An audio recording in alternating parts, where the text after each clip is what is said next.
Ya, anak perempuan Erisa, wartawan cilik Jenang Hub TV. Bersama kita pada hari ini ialah Tuan Haji Azman bin Masyuri, Timbalan Pengarah Sektor Pelancaran dan Pengurusan Sekolah Bahagian Pengurusan Sekolah Harian. Apa khabar, Tuan? Sihat, Alhamdulillah. Terima kasih. Selamat datang ke SK Jenang K11. Terima kasih. Boleh Tuan nyatakan tujuan lawatan kerja pengurusan tertinggi KPM ke SK Jenang K11 pada hari ini?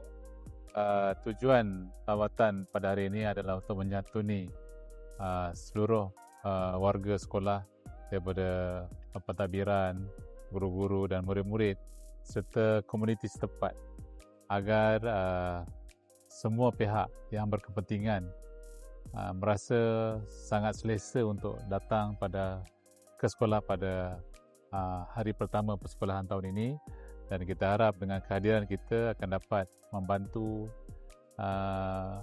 semua pihak dari segi keperluan-keperluan yang mungkin ada yang perlu kita tambah baik, dan juga memberikan ingatan kepada komuniti untuk sentiasa menyokong program-program kehadiran sekolah sepanjang tahun 2026.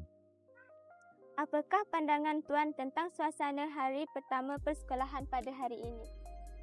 Saya sangat teruja dengan kehadiran anak-anak kita daripada 5 kampung tadi, dan guru besar dan juga pengurusan sekolah termasuk dari Jabatan Pendidikan Negeri, termasuk daripada PPD Batang Padang, termasuk juga daripada pihak polis yang dapat hadir untuk menyantuni anak-anak kita di SK Jernang ni lah. Jadi saya ucapkan tahniah, dan sambutannya sangat menarik, dan ramai yang saya nampak murid-murid teruja untuk hadir ke sekolah pada hari pertama sekolah ni lah.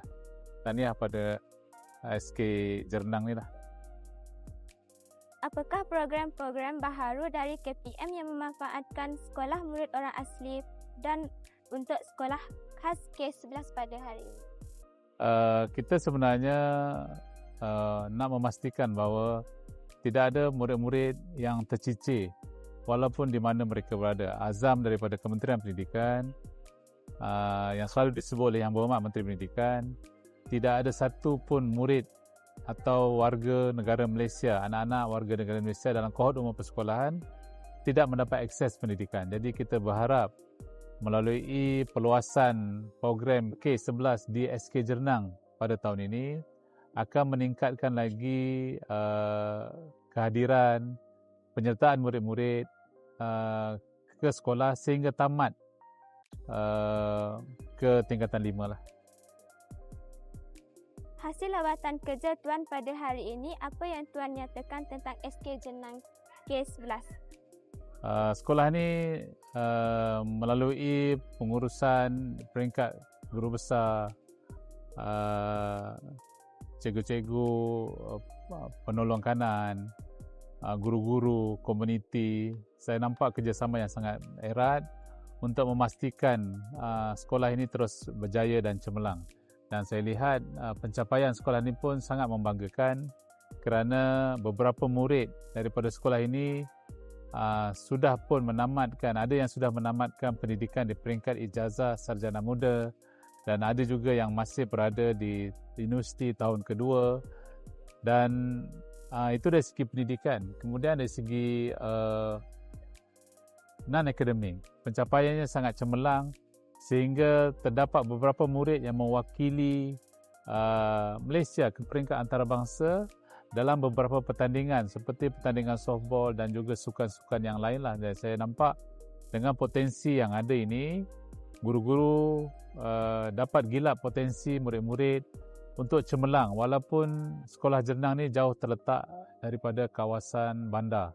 Dan potensi yang besar ini sebenarnya kita dapat manfaatkan dengan kerjasama daripada semua pihak, guru dan juga komuniti. Tahniah kepada sekolah SK Jernang ni lah. Kata-kata motivasi Tuan kepada murid dan guru SK Jernang K11. Tidak ada gunung terlalu tinggi, tidak ada jurang terlalu dalam untuk kita mencapai kejayaan, sebab kita diukur bukan dari mana kita bermula tetapi di mana kita berakhir. Jadi saya harapkan guru-guru, murid-murid dan komuniti di sini jangan pernah berputus asa untuk memastikan bahawa kejayaan anak-anak kita untuk mencapai kejayaan dalam bidang pendidikan dan juga dalam bidang-bidang yang lain akan terus berada di puncak, dan kita akan lahirkan lebih ramai orang sama seperti Roslini dan juga pelajar yang dah pun lulus daripada universiti tersebut. Terima kasih Tuan kerana sudi ditumukan. Terima kasih juga kepada TV PSS Jernang yang membuat liputan pada hari ini, dan saya doakan semoga SK Jernang akan terus cemerlang pada masa akan datang. Tahniah. Terima kasih. Jumpa lagi. Bye. Bye.